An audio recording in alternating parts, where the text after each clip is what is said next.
Listo. Si puedes ver mi pantalla, si me escuchas bien, no hay problema. Sí, se ve la pantalla y sí se escucha. Listo. Entonces, bueno, vamos a dar inicio entonces a la clase de hoy. Empezamos con, recuerden que hemos cubierto básicamente los primeros 3 capítulos hasta lo que sería la lección que tomamos. Aunque la lección mayormente se basó en los primeros 2, un poco del key release rate también. Pero bueno, entonces el capítulo 4 de este libro de combustión presenta una revisión básicamente de las ecuaciones de transporte y sus respectivas propiedades. Entonces vamos a ir revisando esta sección, repasando tal vez algunos conceptos que no estén frescos en su mente y trabajar en algunos problemas después. ¿Sí? Listo. Con esto en mente, como contenido, básicamente vemos una visión general de lo que vendría a ser transferencia de calor y masa. Topamos en lo que vendría a ser la conservación de masa y especies, que tal vez esta parte no estén tan familiarizados. Seguimos con lo que vendría a ser conservación de momento, conservación de energía, estudiando los términos de ecuación de la conservación de energía, una derivación en una sola dimensión para esta ecuación, y de ahí pasamos básicamente a operaciones dentro de estas ecuaciones de transporte, que vendría a ser la normalización de la ecuación de energía, y un estudio básicamente de viscosidad, conductividad y difusividad, básicamente propiedades que se realizan dentro de este texto que no son útiles algunas de las relaciones, ver cómo cambian. ¿Sí?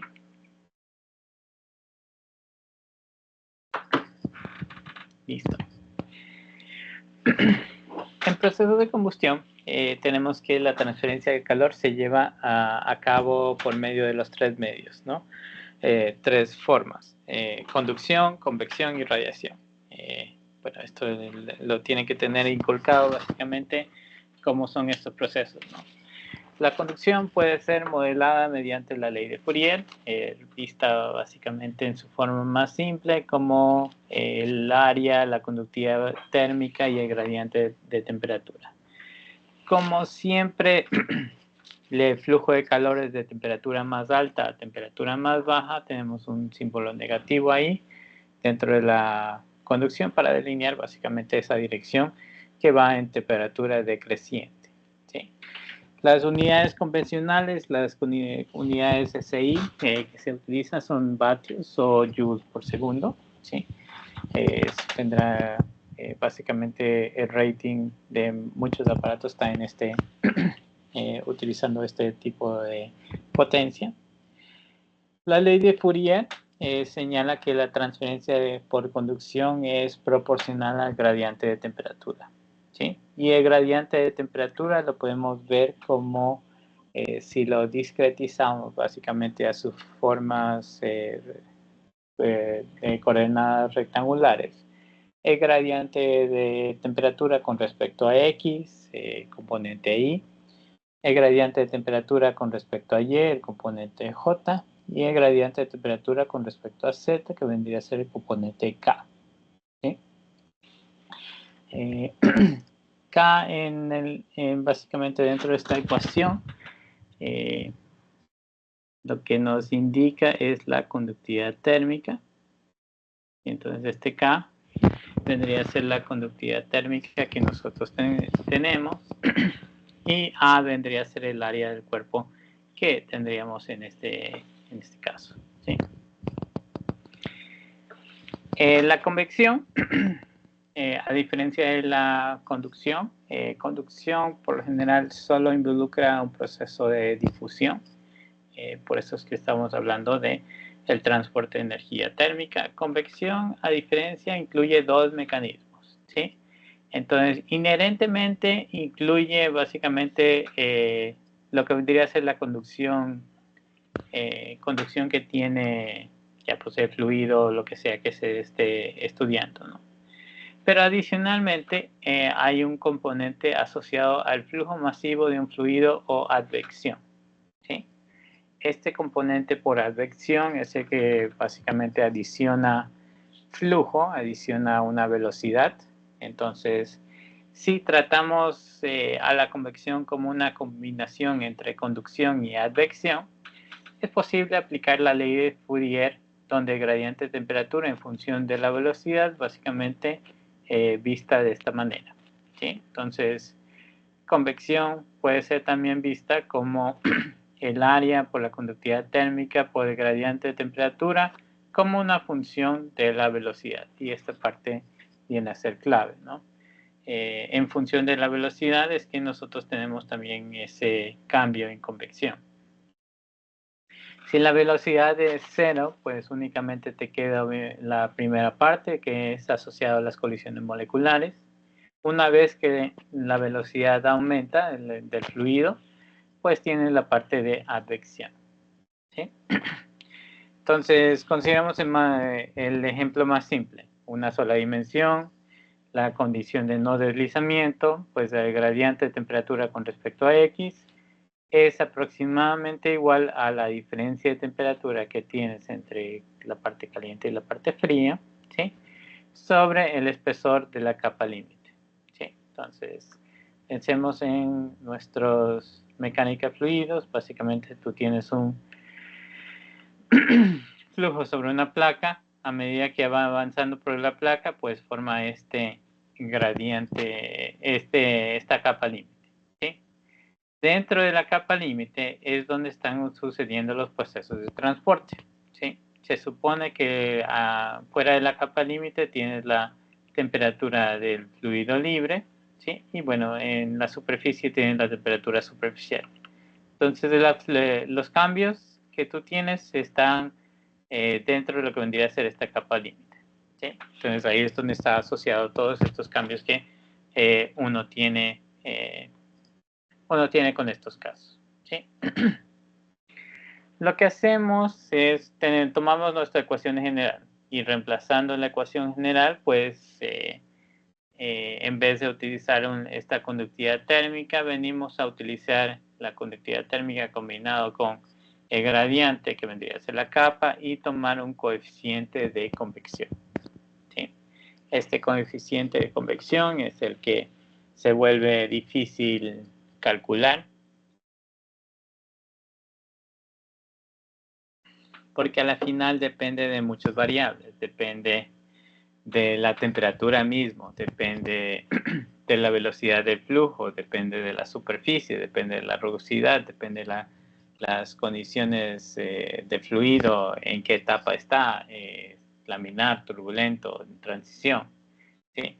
Entonces el coeficiente convectivo puede determinarse con soluciones similares para lo que vendría a ser la capa límite, o lo más común es usando correlaciones experimentales.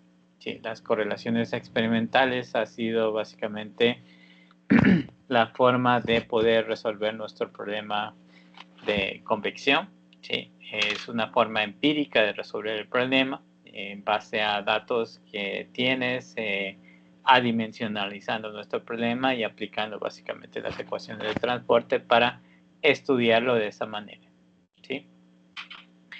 Entonces, como tenemos este coeficiente de convección, lo que les decía, la forma empírica de nuestro coeficiente de convección, la forma tradicional para encontrar lo que vendría a ser este coeficiente de convección, es una correlación que se basa en el número Reynolds, en el número Prandtl.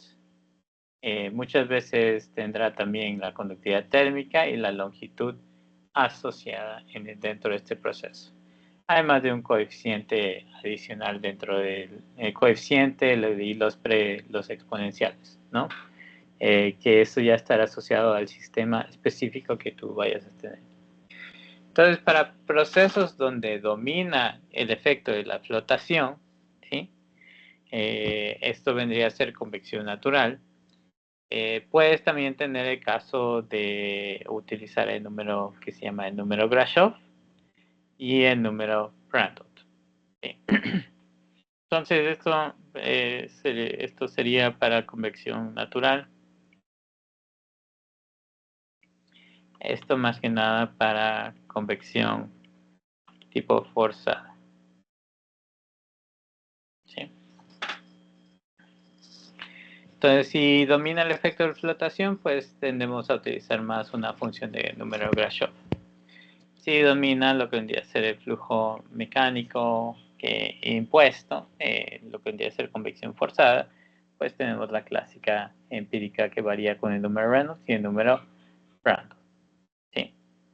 El efecto de flotación es algo interesante también estudiarlo, porque a diferencia, bueno, de la convección forzada, en este caso, tú tienes que el transporte o la velocidad básicamente del flujo va a depender de las densidades.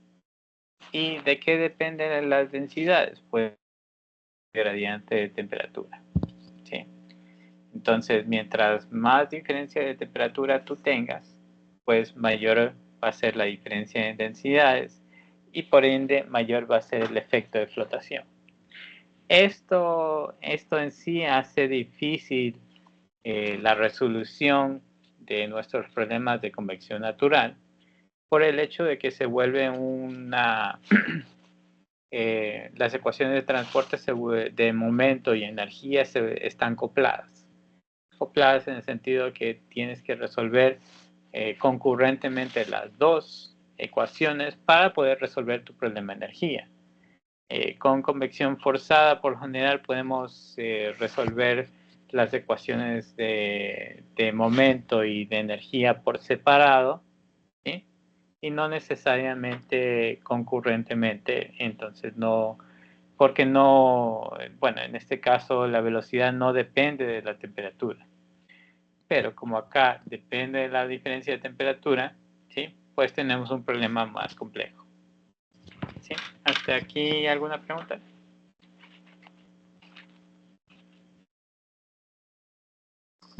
Ok. De ahí por último tenemos la transferencia de calor por radiación. ¿Sí?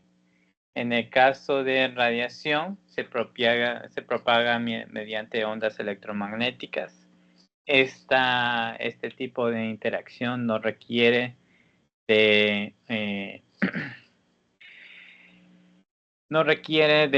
lo que vendría a ser un medio para transportarse, más bien a veces se dice que se transporta mejor con la ausencia de un medio, quiere decir que básicamente si está estudiando la transmisión de superficie entre dos superficies, la transmisión de energía por radiación entre dos superficies, obviamente si es que hay un medio entre las dos superficies, parte de la energía que proviene de una de las superficies y va a ser recibida por la otra es absorbida por el medio que está entre los dos. ¿Sí? Entonces, si no existe este medio, pues va directo hacia la otra placa, ¿sí? Hacia el otro receptor. Eso es todo lo que eso es lo que se refiere básicamente a que es más eficiente sin un medio. ¿Sí? La transferencia de calor por radiación, ¿sí? Va a estar asociado primero a lo que se llama un factor de vista. Aquí me equivoqué de factor. Más comúnmente se refiere a esto. Disculpen. Como un factor de vista. Y por lo menos así está mostrado lo que vendría a ser es el libro de Micropera, que por lo menos es el que yo utilizo para mis clases de transferencia de calor, que vendría a ser el factor de vista que tú tienes aquí. De ahí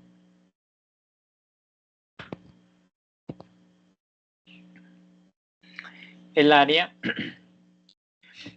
la emisividad el constante de Stefan-Boltzmann y multiplicado por una diferencia de temperatura a la 4 respectivamente. Como estás utilizando una temperatura elevada a la 4, en este caso viene a ser importante que utilices unidades Kelvin para la temperatura. Entonces, porque es una temperatura absoluta a la que se refiere, entonces, o Kelvin, o bueno, si estás en unidades inglesas, Rankine también es válido. ¿Sí? La emisividad viene a ser la cantidad que es emitida por ese material, está en el rango de 0 hasta 1. ¿Sí? Bueno, el constante de Stefan-Boltzmann fue estudiado básicamente por los dos científicos Stefan-Boltzmann y está asociado a la máxima cantidad de energía que puede emitir un material a una dada temperatura, ¿no? Este plantea básicamente ese coeficiente de 5.67 por 10 a la menos 8 vatios por metro cuadrado Kelvin.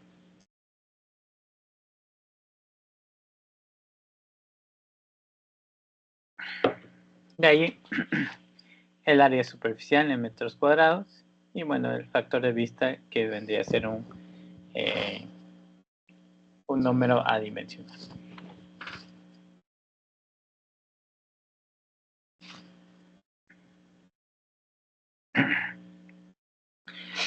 La masa en sí es transportada por advección y difusión. Cuando estamos hablando de transferencia calor-masa, vendría a ser la tercera ecuación de transporte que nos interesa y para sistemas de combustión es muy importante la transferencia de masa, ¿sí? También porque básicamente está asociado al transporte de energía, porque en sí lo que sale del proceso de combustión es lo que se está llevando la energía. Entonces eso es uno de los elementos claves en estudiar en este tipo de situaciones. La masa es transportada por dos formas, advección y difusión. Entonces, similar a lo que vendría a ser la transferencia de calor por convección, pues tiene dos elementos, lo que vendría a ser la transferencia de masa. ¿Sí? Entonces, el proceso de advección, ¿sí? Básicamente estará asociado a la densidad por la velocidad a la que se esté transportando. El Y, en este caso, sería el componente específico al que nosotros estaríamos viendo. ¿Sí? Y la difusión va a existir porque existe una diferencia de concentración de especies, pues existe un transporte por difusión. Entonces, difusión empieza en la interfaz entre ambos compuestos, suponiendo básicamente la ley de Fick. Es usado para modelar el fenómeno que nosotros tenemos aquí. Entonces, tienes el espesor de la mezcla, el delta D, ¿sí? Aumenta con el tiempo básicamente a la raíz cuadrada de D, que vendría a ser el coeficiente binario de difusión y el tiempo, ¿sí? Donde el perfil de concentración se vuelve más suave a mayor tiempo. Lo que debemos entender básicamente del transporte de masa es que de la misma forma que existe transporte de momento y transporte de energía, vas a formar una capa límite en el que se va a intercambiar diferentes compuestos. Cada compuesto va a tener su propia capa de concentración. Esto es lo interesante de masa. Entonces vas a tener por cada compuesto, por eso está delineado como Y, vas a tener por cada compuesto un proceso de transporte que tú tienes. Por ejemplo, podemos estar hablando de algo tan simple como tienes aire, ¿sí? que está fluyendo por encima de una capa de agua, o sea, un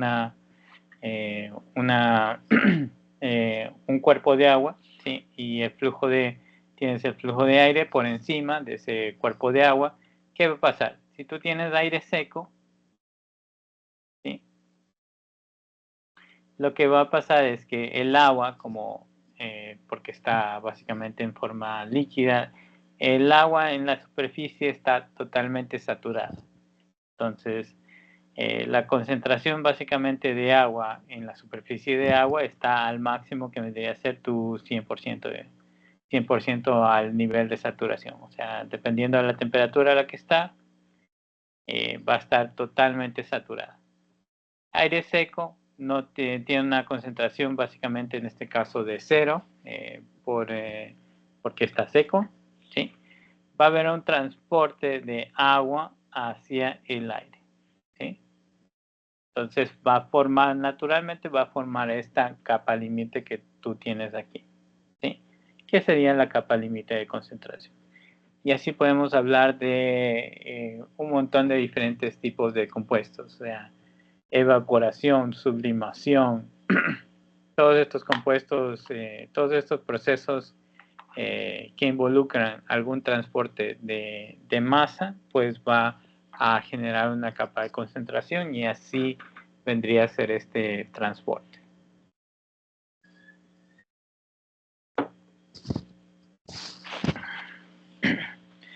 Una visión general de lo que vendría a ser la transferencia de calor y masa en un proceso de difusión.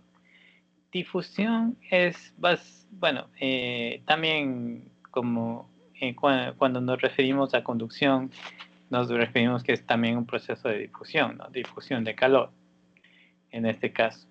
Pero cuando nos referimos a un proceso de difusión de transporte de masa, existe difusión porque existe una diferencia en concentración.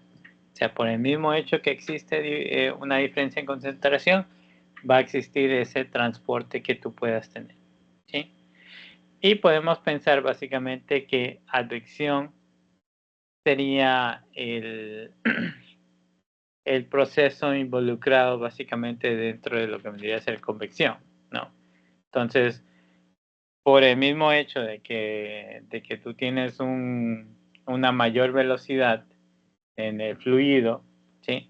Es un proceso que ya tiene advección, ¿sí? Y va a hacer que se transporte más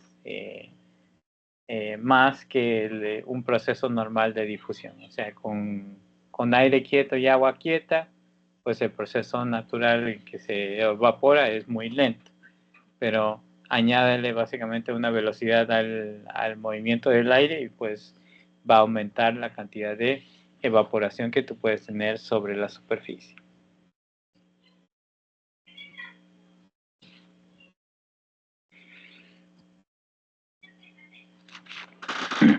Entonces, bueno, naturalmente si tú tienes una alta concentración de un elemento y una baja concentración al otro lado, va a fluir una cantidad de ese elemento asociado básicamente a el proceso de transporte que tiene.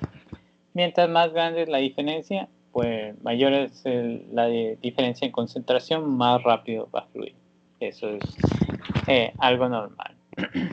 ¿Sí? Podemos estudiar básicamente lo que está sucediendo a medida que va transportándose con el tiempo, ¿sí? A una distancia equivalente. Lo que veíamos es cómo va a variar la fracción molar de cómo sería ese transporte sobre la superficie. La masa I lo que estudia básicamente estima una especie que puede ser creada o destruida por reacciones químicas. Entonces, parecido a lo que se ha visto con procesos de conversión por ejemplo, en el caso de transferencia de calor, tú tenías un proceso de conversión. Si tú pasas una corriente y a través de un cable, ¿sí? Pues este cable se va a calentar por el proceso de conversión de energía eléctrica a energía térmica, ¿sí? Podemos hacer una analogía, una equivalencia básicamente a lo que está sucediendo con la masa que está siendo generada, ¿sí? Igual tenemos el concepto, ¿no?, de que no puedes destruir ni crear, ¿sí?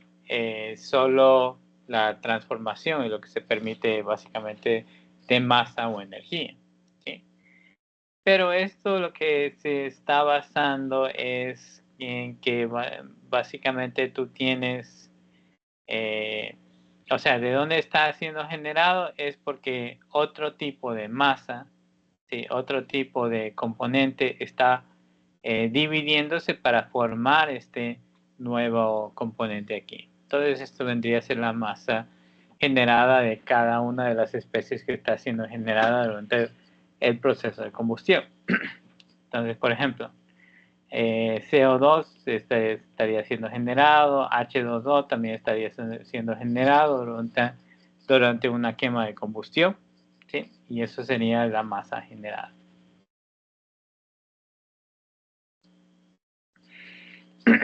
Está asociado a la tasa de la reacción multiplicado por la masa molecular de la especie que tú tenías.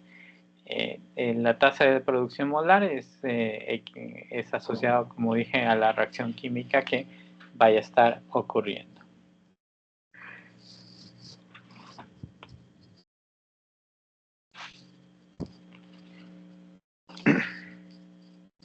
Ok. Pasemos entonces a otro tema. Conservación de masa y especies. ¿Sí? Entonces, debido a que en la combustión no se crea ni se destruye masa, pues tienes una ecuación de continuidad válida para una sola dimensión, ¿no? Entonces, el gradiente de densidad con respecto al tiempo más el flujo que tú tuvieras tiene que ser igual a 0. Esta ecuación de continuidad para una dimensión en gas puede deducirse mediante un análisis de volumen diferencial. O sea, tienes una entrada, una salida, pues, y una masa generada.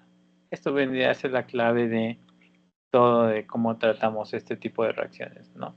La masa generada dentro de esa reacción.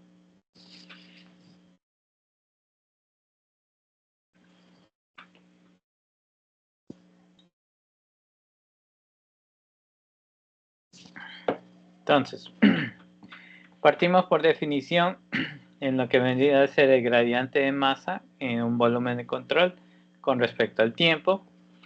Tienes el flujo másico que está entrando básicamente por un lado, menos el flujo másico que está saliendo de ese componente, el flujo másico que está siendo generado dentro de la reacción por dentro del espacio, ¿no?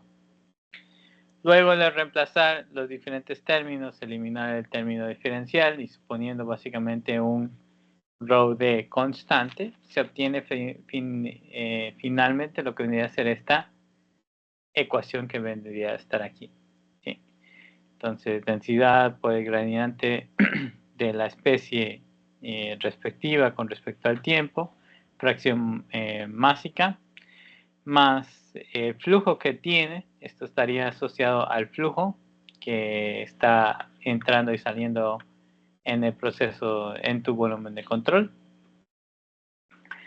Los procesos viscosos son procesos asociados a la difusión, ¿sí? Y el término de generación. Término de generación básicamente asociado a este proceso de combustión, ¿no?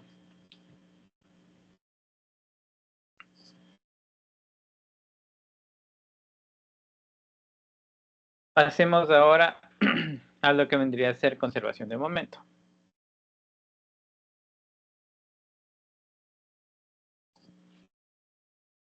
¿Sí? La ecuación para un sistema que involucra combustión es la misma que para un sistema no reaccionante, ¿sí? Entonces eso es lo que es también clave, ¿no? Ecuación de momento para una sola dimensión, pues tomamos en cuenta el proceso de transporte que tiene, tenemos en nuestro término de variación de velocidad con respecto al tiempo, variación de velocidad con respecto a la dimensión X, ¿sí? El término básicamente asociado al gradiente de presión que tiene el sistema, ¿sí? Tus cambios viscosos y cualquier fuerza de cuerpo asociado a tu sistema, ¿sí? Fuerza de cuerpo puede ser un campo electromagnético, gravedad, ¿sí? Todos estos estarán asociados a fuerzas de cuerpo.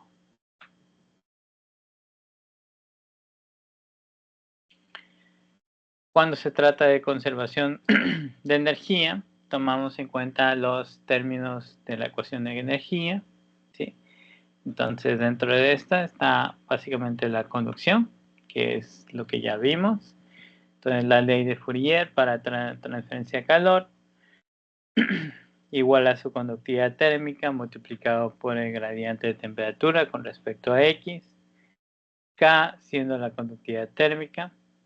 El proceso de advección, ¿sí? Que vendría a ser la parte de convección, entonces densidad por la entalpía por la velocidad del fluido, ¿sí? Entonces ρ siendo la densidad, h siendo su entalpía específica y u siendo la velocidad del fluido. Pérdidas de calor por radiación, pues tomamos en cuenta el flujo de calor por radiación, ¿sí? La emisividad constante de Stefan-Boltzmann, temperatura a la 4 de lo que vendría a ser el sistema, temperatura básicamente del fluido a la 4 de donde está interactuando, de los alrededores, por lo general. Epsilon, epsilon es la emisividad de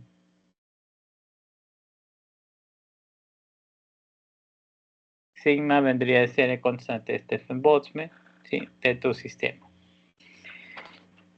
Ahí metemos también nuestro conocimiento de combustión y tratamos básicamente la generación de interna de calor como la producción que tiene asociado a su tasa de reacción multiplicado por el calor de la reacción, calor de combustión, ¿verdad? Y el volumen que va a tener asociado dentro de eso, ¿sí? Y por último, está la difusión de masas. Si el calor específico y D siendo coeficiente binario de difusión son constantes, pues la energía transportada por difusión de diferentes especies, en este caso vendría a ser cero. Cuando ocurre difusión, tienes que la velocidad de las moléculas es diferente y a la velocidad del fluido, representada como velocidad difusiva, y puedes representarlo en esta forma que vemos aquí, ¿sí? Difusión dividido para nuestra fracción másica, pues de acuerdo al gradiente que tiene con respecto a la dirección de X.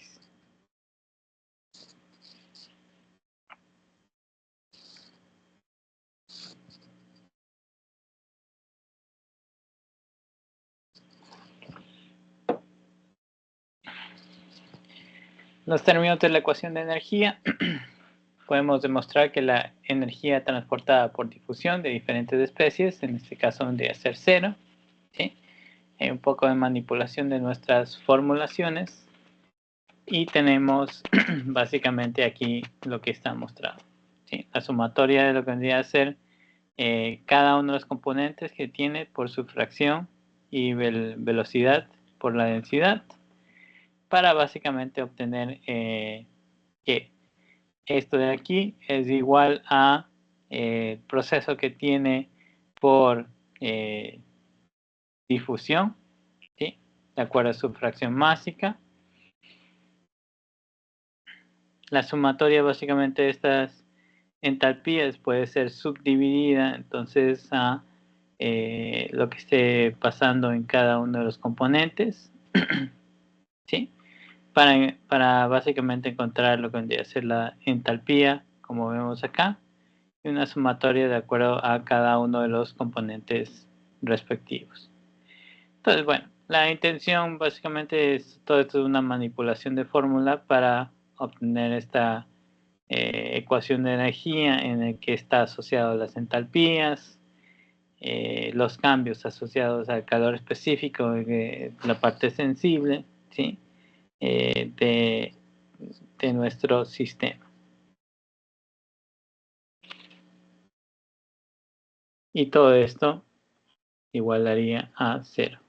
Eso es lo que básicamente estamos mostrando. Claro que estamos viendo el sistema simplificado, ¿no? De una sola dimensión, ¿sí? Para esta ecuación de energía.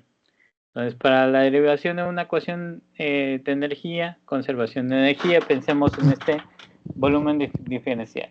Pues entra energía, sale energía, tienes un calor generado, ¿sí? Como lo que vemos aquí. Y suponiendo una sola dimensión, aplicamos la primera ley de termodinámica.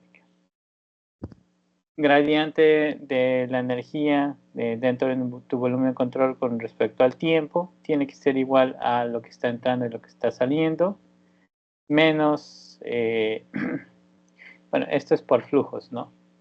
Menos sale energía por radiación y le sumas la parte generada por la reacción.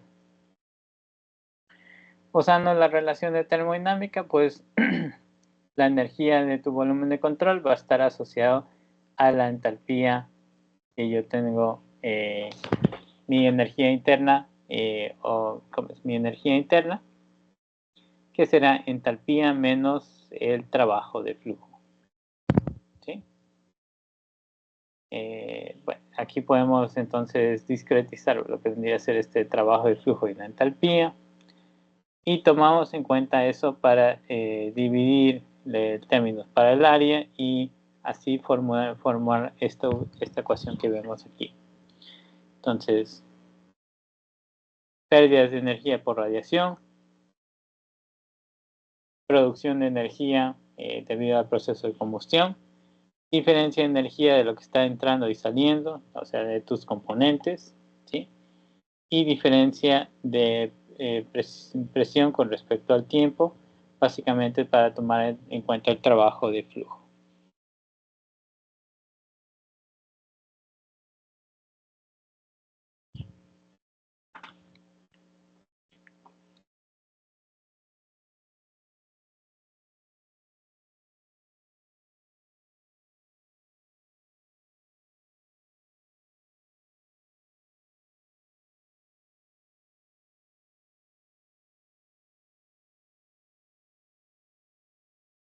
¿Ya?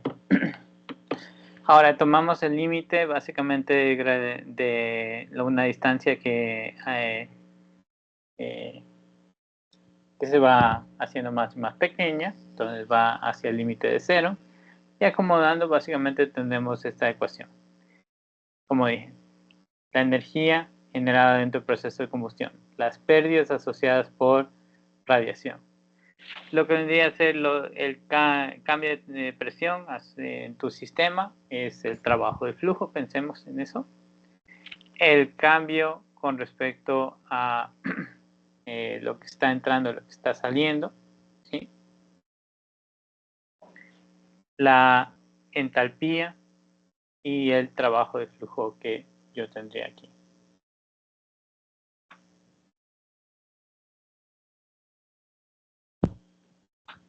Aplicamos la continuidad.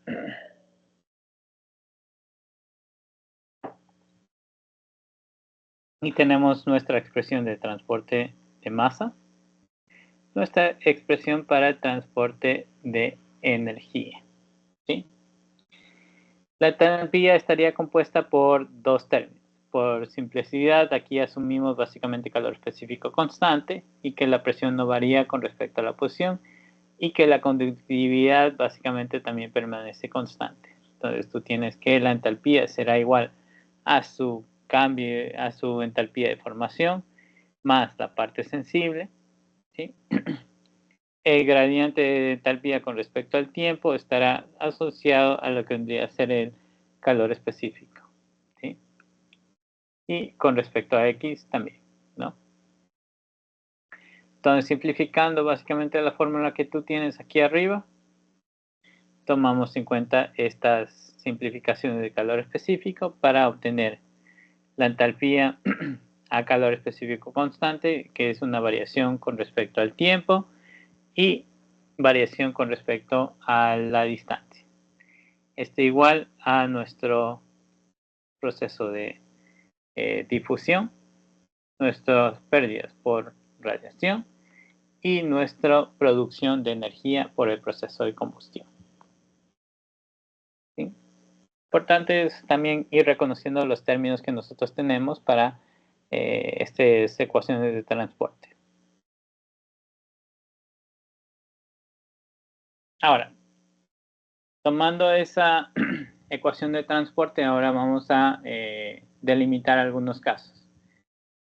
Casos a considerar como básicamente los que vimos si es que tomaron transferencia de calor, los que vimos para lo que vendría a ser el método de resistencia ínfima, pues mismo concepto, método de la capacitancia ínfima y el modelo es sólido semi-infinito.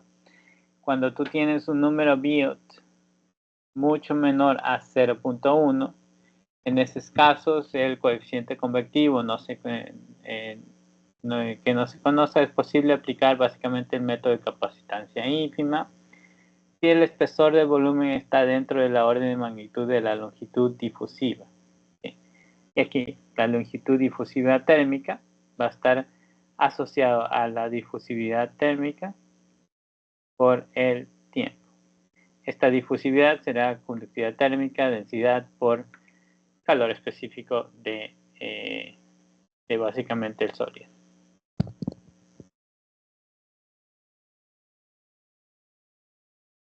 Ahora, pasemos a normalizar las ecuaciones. Ya habrán visto tal vez una normalización de ecuaciones en sus clases de mecánica fluida, sus clases de transferencia de calor. Mismo concepto es lo que queremos lograr. Se definen diferentes parámetros para poder normalizar cada uno de los variables que tú tienes en las ecuaciones. Entonces, de aquí es que salen los números adimensionales dentro de tu sistema. Entonces, los parámetros a normalizar vendría a ser el tiempo, ¿sí? Una longitud espacial, ¿sí? La temperatura, la fracción másica, la velocidad, la presión. Entonces, bueno, como normalizamos, por ejemplo, el tiempo, pues tomando un tiempo de combustión, ¿sí? Como normalizamos las distancias, tomando una longitud de combustión, la temperatura de combustión, la fracción másica que tú tienes de tu sistema y una velocidad característica de tu sistema, como también la presión. En base a eso, sacamos lo que vendría a ser conservación de especies, que forma básicamente el número Lewis y el número Peclet. ¿Sí? Conservación de momento, que forma básicamente el número Reynolds y el número Freud. Conservación de energía, el número Peclet. Coeficiente binario de difusión, ¿sí? Y algunos otros términos asociados a lo que vendría cerca de esto de aquí.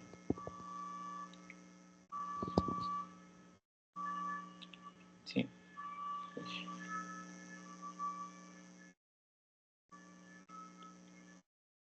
¿Sí?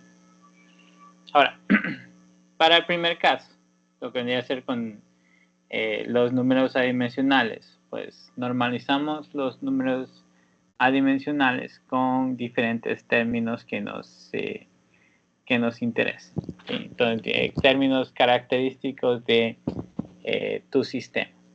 Pero cada número adimensional básicamente nos da una característica de nuestro sistema que es también importante de notar. Por ejemplo, el número Reynolds relaciona lo que vendría a ser las fuerzas de inercia con las fuerzas viscosas. Es una interacción entre entonces las fuerzas de inercia y las fuerzas viscosas que tú tienes dentro de tu sistema. El número Dampf-Color es una relación entre el tiempo de residencia del combustible y el oxidante en el combustor y el tiempo que toma que el combustible y el oxidante reaccionen. ¿Sí? Entonces, el tiempo de flujo y el tiempo químico. Número Peclet relaciona la convección con la conducción. ¿Qué tan rápido es un proceso con respecto al otro proceso?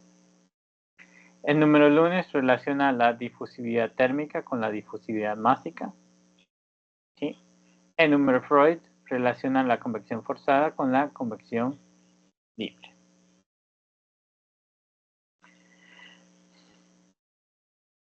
¿Sí? Y bueno, por último tenemos algunas variables que nos interesan también tomar en cuenta para las propiedades, ¿sí? Principalmente relacionadas a la viscosidad, conductividad y difusividad. Entonces el autor recopila algunos de los ejemplos de cómo calcular básicamente este tipo de variables para diferentes elementos. Entonces se usa la teoría cinética de gases para mostrar dependencia en las temperaturas de transporte con la presión y la temperatura. Entonces la teoría más simple considera básicamente las moléculas como esferas rígidas e interactúan elásticamente. ¿Sí? Lo que nos dice esto, la viscosidad básicamente es igual a 5 sobre 16, la raíz cuadrada de pi, m, kb, temperatura, pi por el diámetro. Bueno, estas unidades específicas están un poco más descritas dentro del libro, entonces puedes ver. Lo que sí vemos que es de importancia vendría a ser cómo varía con la temperatura. Sí, entonces, a la final estamos hablando de difusividad, conductividad y viscosidad. Entonces nos interesa cómo la viscosidad varía con la temperatura, la conductividad varía con la temperatura y la difusividad varía con la temperatura y la presión.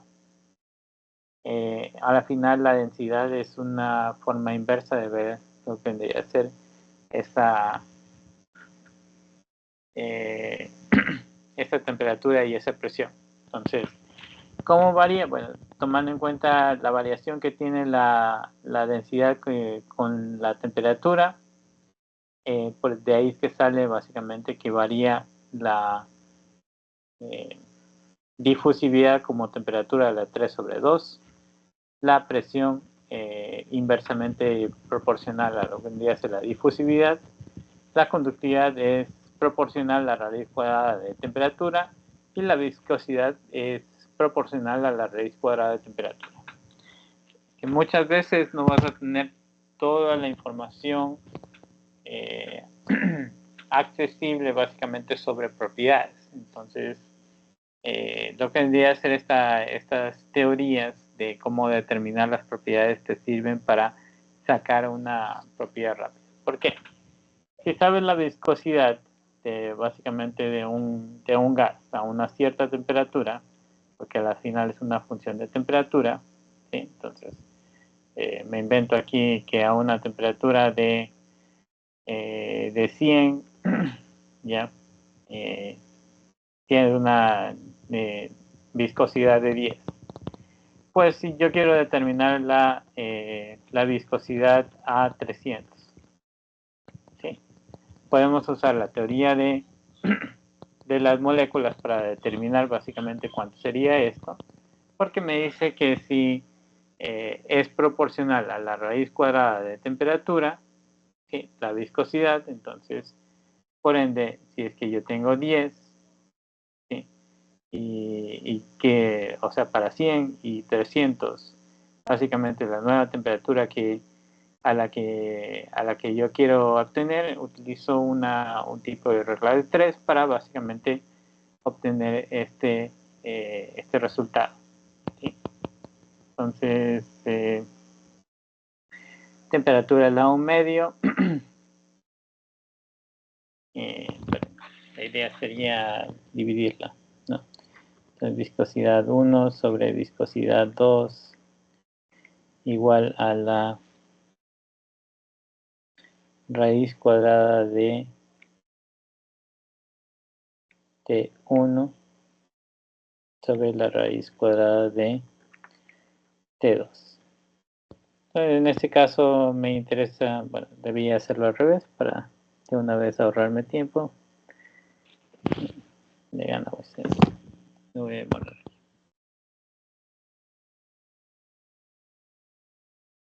No lo voy a dejar así, lo voy a reescribir.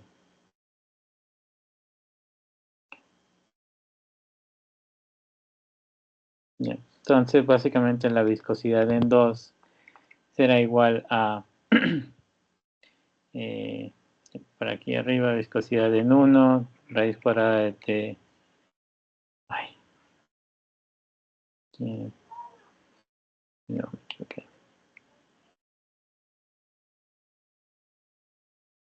De T2 dividido para la raíz cuadrada de T1. ¿Sí? Entonces, como conozco estos variables de aquí, pongo la raíz cuadrada de temperatura en 2, que vendría a ser 300, temperatura en 1, que vendría a ser 100. Puedo combinar estas raíces cuadradas, 300 dividido a 100, y por ende la raíz cuadrada de 3 multiplicado por la viscosidad que yo tengo, el 10. Entonces esto sería 10 por la raíz cuadrada de 3. La nueva viscosidad.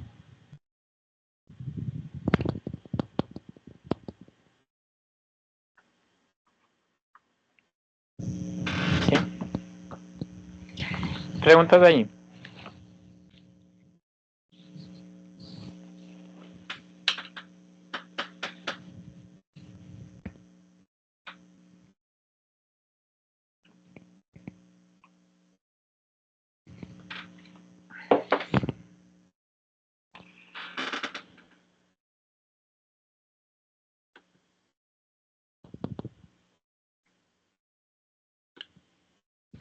Brian, Doménica, Cristian, ¿alguna pregunta? No, Por mi doctor. lado, no, doctor. Bien. No, doctor. Listo. Ok. Entonces, bueno, lo que quiero básicamente, en este caso, revisaremos algunos problemas en la próxima clase, ¿sí? Para poder visualizar esto mejor. Pero sí que se peguen la lectura de capítulo 4, respectivamente, especialmente esto de las propiedades, esto de cómo llegar a determinar este balance que tendría respectivamente. Sí, estudié un poco, como dije, lo de la variación de propiedades para que se familiaricen cómo utilizar estas respectivamente. ¿Sí? Aquí pueden encontrar la información. ¿Sí? Y bueno, les mandaré algunos problemas aparte de lo que básicamente está representado aquí. Claro que no es que tampoco te presenta algunos problemas del capítulo 4. ¿Sí? Ok, bueno, terminé antes de lo planificado, pero podemos dejarlo ahí por hoy día. ¿Sí? ¿Alguna pregunta, alguna duda?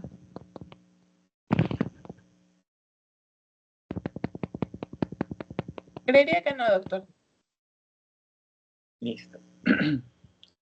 Ok, entonces hasta aquí dejemos la clase de hoy día. Sí, y por favor péguense la lectura y ya y mandaré también un deber asociado a esta.